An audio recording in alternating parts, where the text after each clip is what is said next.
जीवात्माएं स्वभावतः अल्पज्ञ हैं और इसकी अपेक्षाएं भी बहुत अधिक होती हैं।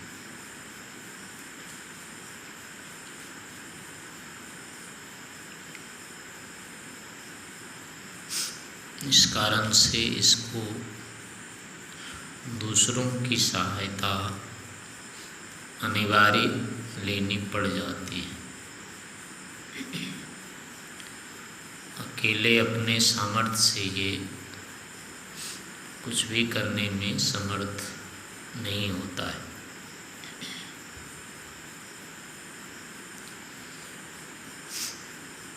अभी तो अपने आप तो इसको अपनी सत्ता की भी अनुभूति संभव नहीं होती है। आरंभ से अंत तक किसी न किसी के अधीन ही इसको रहना होता है। स्वाश्रित पूर्णतः कभी भी जीवात्मा नहीं हो सकता।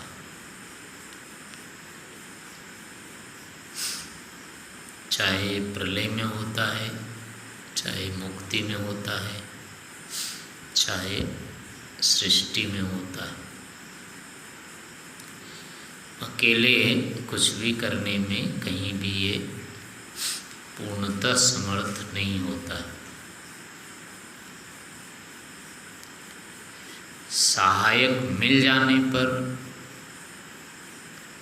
फिर ये बहुत अधिक कार्य कर लेता है। ऐसा नहीं है कि सहायक होने पर भी ये कुछ नहीं करता है। इसको सहायता मिल जाए, साधन मिल जाए तो ये जो सामर्थ्य है अपनी उसकी कई अपेक्षा गुणा कर लेता है कार्य। तो इस कारण से हम जहाँ कहीं भी किसी भी अवस्था में हैं, यदि उससे ऊपर उठना चाहते हैं, यदि कुछ विशेषता अपने में चाहते हैं, जीवन में लाना चाहते हैं, तो आवश्यक होगा हमें किसी न किसी की सहायता अनिवार्य रूप से उपलब्ध होगी। बिना सहायता के हम कुछ नहीं कर सकते हैं। सहायता हमें लेनी ही लेनी होती है। परंतु इसका अर्थ ये नहीं समझना चाहिए कि केवल सहयोगी के द्वारा ही हमारे कार्य होंगे।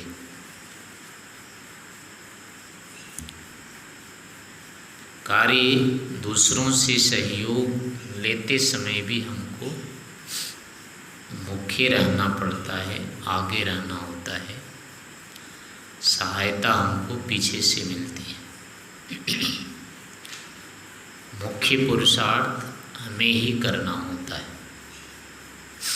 जैसे किसी को बोझा उठाना है अपने सिर पे, कोई भार उठवाना है, तो वो ऐसा नहीं कहेगा किसी को कि मेरे सिर पे उठा के रख दो। और यदि बोला कि मेरे सिर पे उठा के रख दो तो कोई नहीं देकर उठाएगा। पहले उसको हाथ लगाना पड़ता है भार में, उसके बाद दूसरे उसको हाथ लगाते हैं। हाँ चल ठीक है, उठवा देता हूँ। उठा के कोई नहीं रखता उसके सिर पे। ऐसे कोई सामान है तो साथ में उठा के ढो के ले जाता है आगे। और ये कहे कि मेरा सामान है वहाँ तक रखवा दो, तो कोई नहीं रखवाएगा। फिर इसको स्वयं भी उसमें लगना पड़ता है। तो यही नियम अपने जीवन के विषय में भी लागू होता है और आध्यात्मिक क्षेत्र में भी यह नियम यथावत लागू रहता है। यहाँ पर भी हम बिना अन्य की सहायता के आगे नहीं बढ़ सकते हैं, लेकिन सहायता के साथ साथ हमें यहाँ पर भी स्वयं आगे रहना होता है।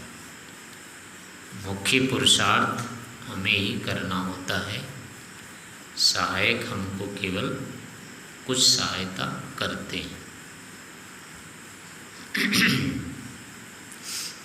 यहाँ भी जड़ और चेतन दोनों की सहायता हमको मिलती है। जितनी जितनी हम इनसे सहायता लेने में कुशल हो जाते हैं, उतनी उतनी शीघ्र हम उन्नति कर लेते हैं। और इनसे सहायता लेनी जितनी जितनी कम आती है या नहीं जानते हैं, नहीं ले सकते हैं, नहीं लेते हैं, तो उतनी उतनी ही हम अवरुद्ध रहेंगे, प्रगति रहित रहेंगे। तो इस कारण से ऐसा नहीं सोचना चाहिए कि आध्यात्मिक मार्ग में हमको किसी की सहायता की ही अपेक्षा नहीं होगी, किसी से कुछ लेने की आवश्यकता ही नहीं है, मैं अपने आप सब कर लूँगा। ऐसी भावना यहाँ भी नहीं चलती है। हाँ, ये तो रहता है कि यहाँ किसी एक के साथ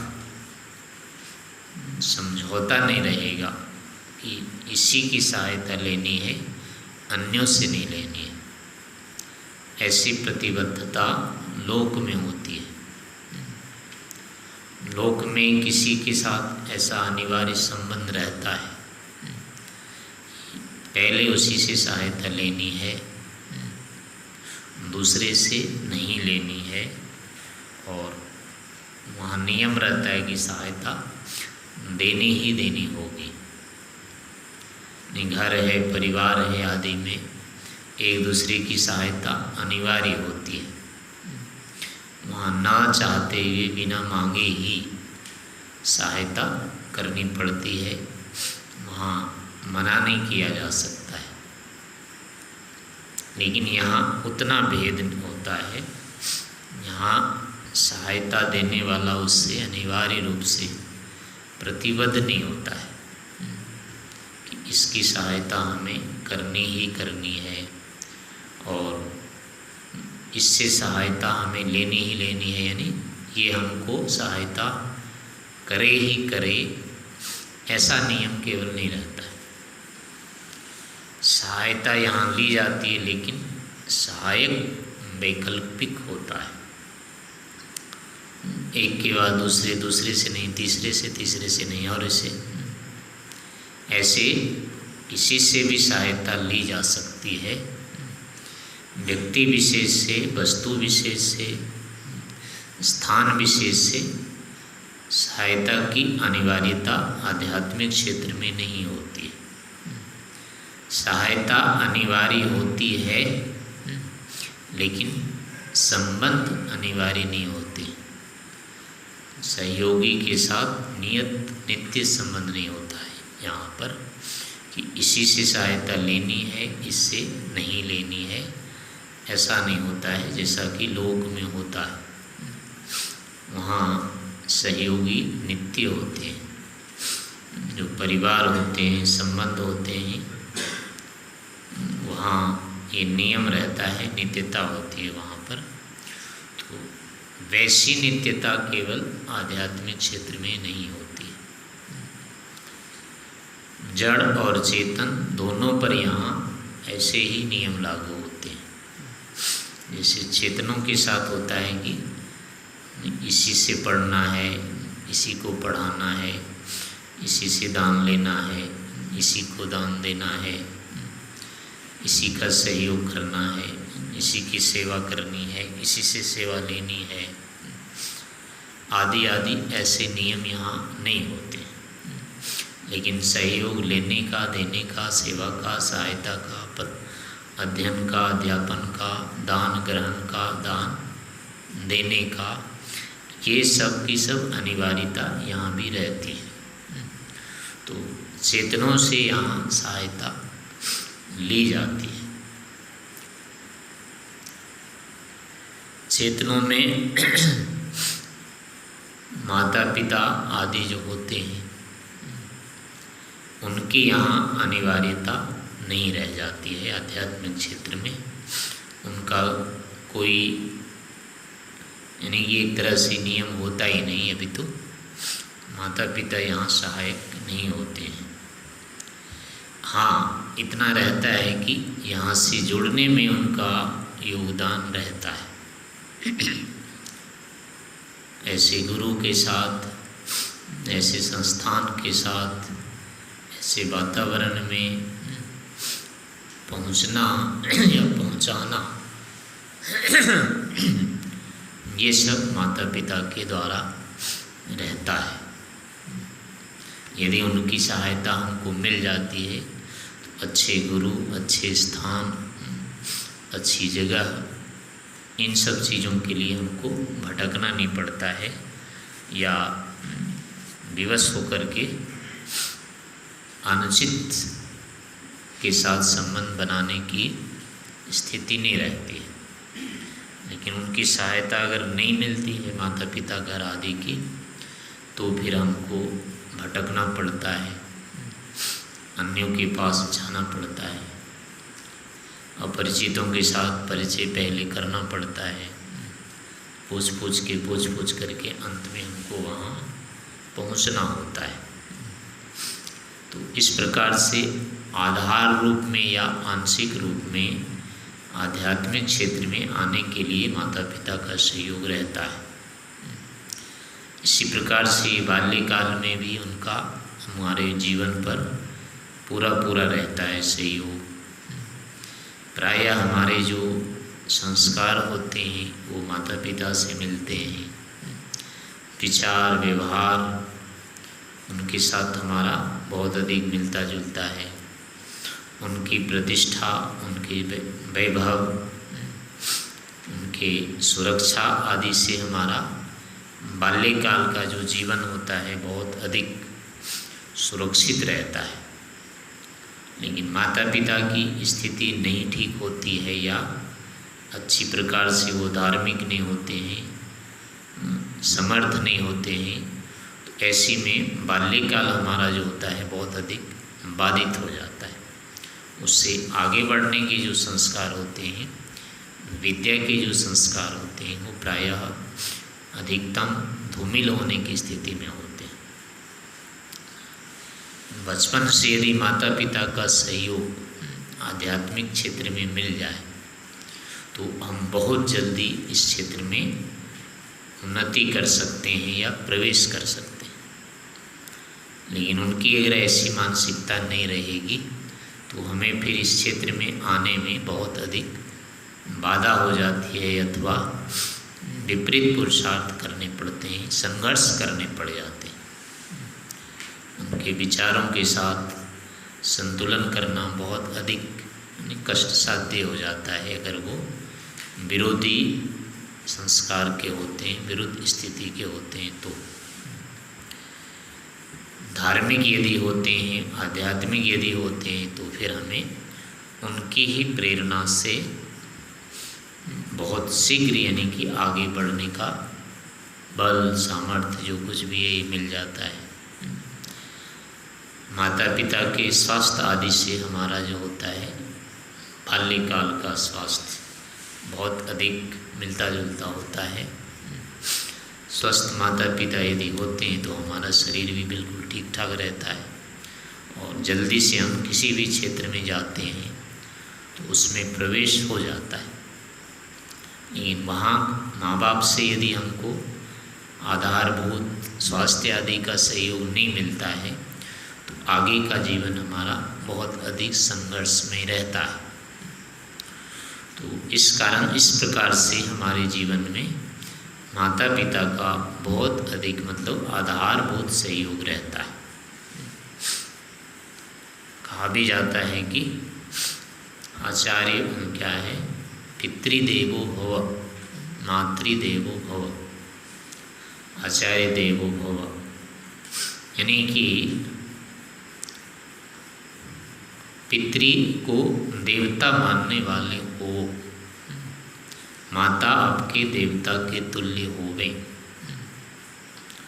तो ऐसा जो रहेगा उसको कहा गया है वो भाग्यशाली होता है। क्या है उसमें? मातृवान पितृमान आचार्यमान पुरुषो वेद, यानी उसकी माता ही माता है जो देवता के समान है, नहीं तो बाकी माता ही नहीं है। पिता वही पिता है जो देवतुल्य है उसके लिए, यानी अच्छे से अच्छे संस्कार, अच्छा से अच्छा स्वभाव, अच्छा से अच्छा सुविधा सुरक्षा धन आदि जो देने वाले होते हैं वो अच्छे से अच्छे आचरण का जो देने वाले होते हैं वो माता पिता ही होते हैं। तो सुंदर अच्छे से अच्छे संस्कार आदि वाने देने वाले जो होंगे वही देव कहलाएंगे। तो ऐसे माता पिता यदि हमको मिलते हैं तो हम स्वभावतः देवपुत्र तुल्य हो जाते हैं, यानी देवपुत्र हो जाते हैं। इस कारण से हमारे जीवन में माता पिता का बहुत अधिक रहता है, योगदान होता है, लेकिन आध्यात्मिक क्षेत्र में वो फिर पीछे हो जाता है, एक प्रकार से आधारभूत होते हैं, आगे उनकी इतनी गिनती नहीं रहती है। आध्यात्मिक जीवन वस्तुतः आचार्य से गुरु से आरंभ होता है। इसी कारण से हमारे यहाँ शास्त्रों में द्विजता का वर्णन आता है। माता पिता किससे एक जन्म होता है, लेकिन आचार्य से फिर दूसरा जन्म होता है। तो इससे यही निकलता है कि पूर्व का जो जीवन होता है एक प्रकार से यहाँ बस जितना आधार था उतना ही रहता है, आगे उसकी विशेषता नहीं रह जाती। अगला जो हमारा वास्तविक जीवन शुरू होता है वो आचार्य से शुरू होता है, यानी यहाँ गुरुकुल में आने के बाद, विद्याकुल में आने के बाद दूसरा जन्म कहा गया है। तो हमारी जो उन्नति होती है, अब आगे जो प्रगति होनी होती है उसकी नींव यही रहती है। गुरुकुल होता है, विद्यालय होता है, गुरु के स्थान होते हैं। तो यहाँ से हमारी विद्या ठीक प्रकार से यदि चलती है, यहाँ हमारा व्रत अनुष्ठान ब्रह्मचर्य विद्यावृत्ति यदि ठीक ठीक होने लगती है तो अब यही आध्यात्मिकता के आधार बनने लग जाते हैं। माता पिता से जो कमी रह गई हम उस कमी को गुरु से भी पूरा कर सकते हैं। हमारे संस्कारों में यदि कुछ न्यूनता है तो यहाँ पुरुषार्थ करके विद्या प्राप्त करके हम उसकी पूर्ति कर सकते हैं। माता पिता के द्वारा हम अपने संपूर्ण जीवन को उन्नत नहीं कर सकते। माता पिता में हमारे पूर्ण जीवन को सफल करने की योग्यता नहीं होती है, लेकिन गुरु के अंदर वो योग्यता होती है कि वो हमारे संपूर्ण जीवन को सफल कर सकते हैं। इस कारण से माता पिता का स्थान ही एक प्रकार से गुरु हो जाते हैं, और गुरु माता पिता गुरु तीनों ही हो जाते हैं। इस कारण से इनकी अधिक विशेषता होती है। तो इस प्रकार से गुरु हमारे लिए फिर सहयोगी होते हैं। सर्वाधिक सहयोगी जो यहाँ होता है वो फिर आध्यात्मिक क्षेत्र में गुरु ही होता है। इसी कारण से कहा गया है यस्य देवे पराश भक्ति यथा देवे तथा गुरु। तस्य ते कथिता हेर्था प्रकाशन्ते महात्मनः। जिसकी ईश्वर में श्रद्धा है, भक्ति है, उसकी अपने गुरु में भी अगर वैसी श्रद्धा और भक्ति होती है तो क्या होता है, वो महात्मा होता है। और शास्त्र के जो अर्थ होते हैं, शास्त्र के जो रहस्य होते हैं, उसी के मस्तिष्क में प्रकट होते हैं। कहने का अभिप्राय है, यदि जो वास्तविक गुरु हैं, अब विशेषण लगाने पड़ते हैं गुरुओं में भी, जो यानी प्रत्यक्ष करते हैं, आप्त हैं, विद्वान हैं, विवेक वैरागी से संपन्न हैं, ऐसे गुरु में हमें वैसी ही श्रद्धा रखनी होती है जैसे कि ईश्वर में रखनी होती है। ईश्वर के समान यदि हम ऐसे गुरु पर श्रद्धा रख करके चलते हैं तो हमें बहुत ही शीघ्रता से जो शास्त्र में बताए गए हैं, जो चीज़ बताई गई है, विद्या जिसको हम पढ़ते सुनते लिखते हैं, वो चित्त में शीघ्र बैठ जाती है। गुरु के प्रति हम श्रद्धाविहीन रहते हैं, उपेक्षित रहते हैं, उनका निरादर करते हैं, अवहेलना उपेक्षा आदि करते हैं, अवज्ञा करते हैं, तो ऐसी स्थिति में क्या होता है, फिर हमारा चित्त विक्षिप्त होता रहता है। फिर हमारे चित्त में एकाग्र होने की क्षमता नहीं आती है और उस कारण से जो विद्या है अथवा विवेक ज्ञान का प्रवेश हमारे चित्त में नहीं हो पाता है। विवेक के लिए अनिवार्य होता है कि हमारा चित्त एकाग्र रहे, शांत रहे, स्थिर रहे, चंचलता रहित रहे, द्वेष से, उपेक्षा से, क्लेश से, इन सब चीज़ों दोषों से अभिभूत ना रहे। तो इसी कारण से हमारे अंदर जितनी अनुशासन की स्थिति रहेगी, श्रद्धा की रहेगी, प्रेम की रहेगी, सरलता की रहेगी, आज्ञा पालन की रहेगी, तो निश्चय से हमारे चित्त चंचल नहीं होंगे, शांत रहेंगे, स्थिर रहेंगे। उस अवस्था में विद्या हमको शीघ्र आ जाएगी। इस प्रकार से गुरु का भी हमारे ऊपर बहुत अधिक सहयोग होता है और सर्वाधिक सहयोग होता है। ऐसे ही गुरु के साथ फिर आगे राजा जो होते हैं, इनकी भी हमको सहायता अनिवार्य रूप से रहती है। समाज में, राष्ट्र में जो स्थितियां होती है विद्या की, चाहे अध्यात्म की, अच्छे वातावरण की, धार्मिकता आदि की जो भी स्थितियां हैं, वो सब के सब राजा पर निर्भर करती है। राजा जितना अधिक धार्मिक होगा, जितना अधिक सत्यवादी होगा, जितना अधिक आध्यात्मिक पराक्रमी होगा, समाज में उतने ही सुख शांति की स्थितियां होगी। और जितनी सुख शांति की स्थिति होगी, विद्या की वृद्धि उतनी अधिक होगी, उतने अधिक से अधिक श्रेष्ठ लोग समाज या राष्ट्र में उत्पन्न होंगे। राजा यदि इन योग्यताओं से कम रहेगा तो फिर समाज में अच्छे लोगों का जन्म नहीं होगा। श्रेष्ठ आचरण वाले, श्रेष्ठ संस्कार वाले, उत्तम विद्या विवेक को प्राप्त करने वाले लोग फिर उस देश में, समाज में जन्म नहीं लेते। यानी माता पिता उस वातावरण के नहीं होने से जो संतति माता पिता के गुण कर्म के स्वभाव होने चाहिए वो फिर नहीं आएंगे।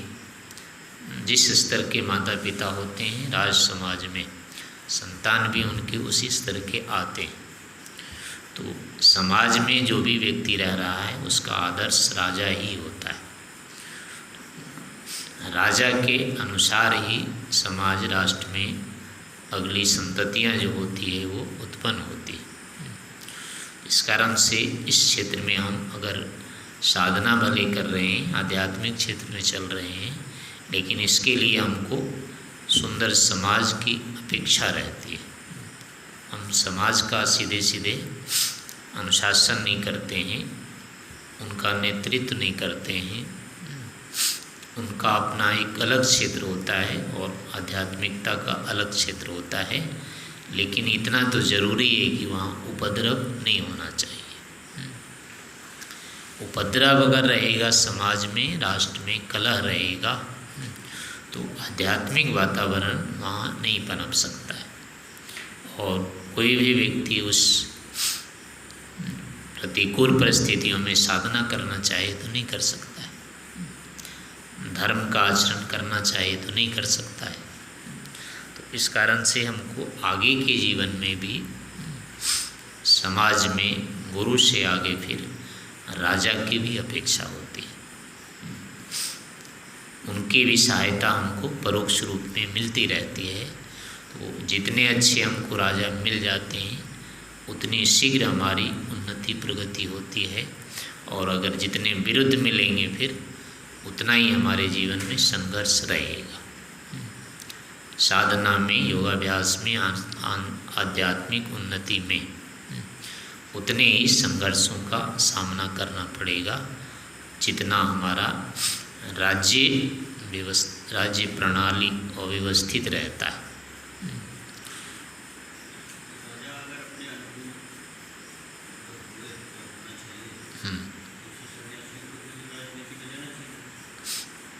इसका मतलब थोड़े है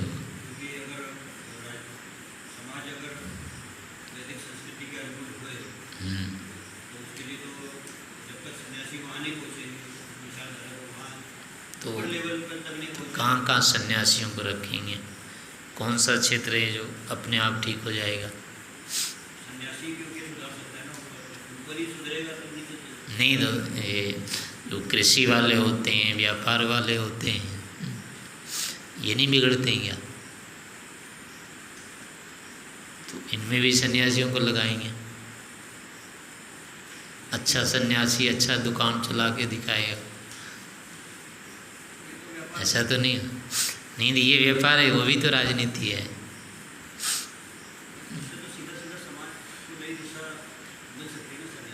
नहीं, तो वो राजा को निर्देश करेगा ना, वो राजा को निर्देश करे, स्वयं राजा बनना जरूरी नहीं है।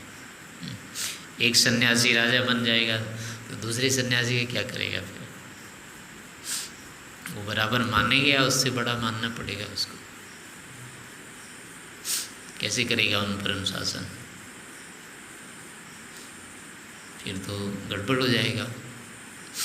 दूसरे सन्यासियों पर एक सन्यासी तो कर नहीं सकता राज्य, राजा होने पर तो फिर करना पड़ेगा उसको। हैं? वो एक अलग चीज़ है। वोट दे नहीं दे वो तो अलग चीज़ है। वोट तो सीधे देता है, दिलवाता भी है, ये तो सन्यासी कर सकता है। राज्य गद्दी पर नहीं इसको होता है, यानी इसके मर्यादा से कम है वो। इसको सीधे सीधे राजा को सुधारना होता है, राजा बन करके नहीं। नहीं तो उस पर कितने सारे काम करने पड़ते हैं, उल्टे सीधे काम तो होते ही होते हैं। ऐसे तो हुआ नहीं, लड़ाई झगड़ा सब कुछ करना पड़ता है, मारपीट सब कुछ करना पड़ता है, युद्ध में भी जाना पड़ता है। सन्यासी फिर युद्ध करेगा तो सन्यासी कैसे रह गया? गोली चलाएगा क्या? और राजा को तो गोली चलानी पड़ती है, तो ये कैसे गोली चलाएगा? इसलिए पूरा पूरा नहीं घटेगा उसमें। इसको यही होता है, ये निर्देश करता है। जैसे जनता के लिए करता है सामान्य, ऐसे राजा को भी करने का होता है, स्वयं नहीं होता है। वर्तमान की स्थिति एक अलग है, ये शाश्वत नहीं है। इस समय कोई अगर सन्यासी बन जाता है राजा तो इतना कोई बुराई नहीं है, क्योंकि वो नहीं बन रहे थे, चोरी चोर बनते हैं फिर तो उसकी दृष्टि से थोड़ा तो ये ठीक है। लेकिन जो यानी शास्त्र की दृष्टि से ऐसा नहीं है। सन्यासी को राजा बननी है, राजा के बाद सन्यासी होता है, राज्य छोड़ के होता है सन्यासी। सन्यासी होके फिर अगर राज्य पकड़ता है तो छोड़ने का क्या मतलब हुआ? शास्त्र में तो उल्टी प्रक्रिया हो जाए फिर है। पहले राजा बना, फिर राज्य छोड़ा, फिर जाके सन्यासी बना, अब वो वापस कैसे आएगा? तो इस कारण से ऐसा नहीं हो सकता है, ये शास्त्रीय नियम ऐसा नहीं है, कोई ज़रूरी नहीं होता ऐसा। हाँ, इतनी सामर्थ्य होनी चाहिए कि वो राजा को कर सके नियंत्रित, ये तो ज़रूरी है, तो इसमें कोई बाधा नहीं आती है। लेकिन यहाँ इस प्रकार से लेना चाहिए कि समाज राष्ट्र में जो योगाभ्यास कर रहा है उसका संबंध राजा से होता है, उसके साधना पर राजा का प्रभाव पड़ता है, उसकी व्यवस्था का।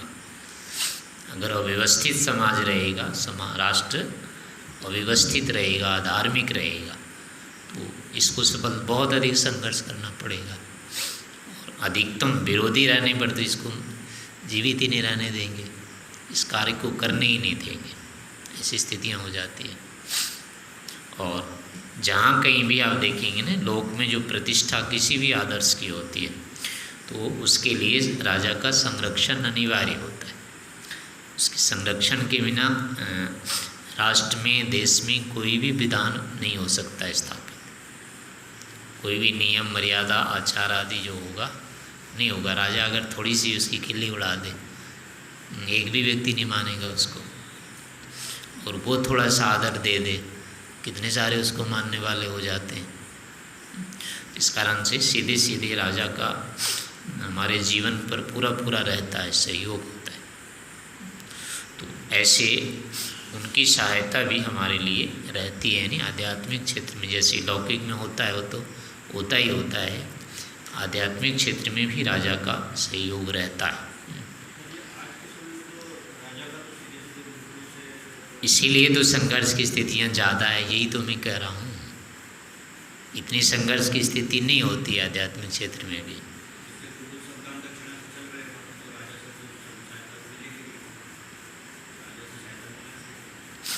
राजा नहीं सारे गुरुकुल तोड़ रखे हैं, थोड़ा सा इतिहास पीछे पढ़ के देखो ना, हजारों गुरुकुल थे यहाँ पर, कहाँ गए सारे? किसने तोड़ा उसको? बंद किसने किया? अंग्रेज़ों ने बंद किया, मुसलमानों ने बंद किया, जो भी, इन लोगों ने ही तो बंद किया है, अपने आप थोड़े बंद हुए, ये चल रहे थे ये सब। इतने सारे गुरुकुल थे, सब बंद हो गए, इन्हीं के कारण तो बंद हुआ। पहले के राजा थे वो चला रहे थे, ये लोग आए तो बंद कर दिया। अब अभी वाले कुछ छूट दे रखे हैं तो कुछ चल रहे हैं, और भी दुष्ट आएंगे तो फिर बंद कर देंगे। और पाकिस्तान में गुरुकुल खोल के देखो जाके, नेपाल में देखना, थोड़े दिनों में एक आध गुरुकुल है वो बंद हो जाएगा। एक दो गुरुकुल, शायद 2 गुरुकुल है अभी, कुछ दिनों के बाद वो बंद हो जाएगा वहाँ, अगर जैसे चल रहा है। तो ऐसे यहाँ तो अभी है, थोड़ी सी पीछे की आ रही है। सीधे सीधे राजा का नहीं सहयोग है, लेकिन प्रतिबंध भी नहीं है, उस ओर से है कुछ सहयोग, इसलिए ये चल रहे हैं। तो इस रूप में मतलब अपने को ये नहीं मान के चलना होगा कि हमारा कोई मतलब ही नहीं होता है इनसे पूरा निरपेक्ष होकर के ये काम हम करते हैं, ऐसा नहीं होता है।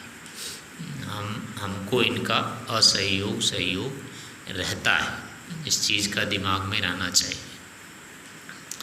अन्यथा हम पूरी तरह से इस कार्य को नहीं कर सकते हैं।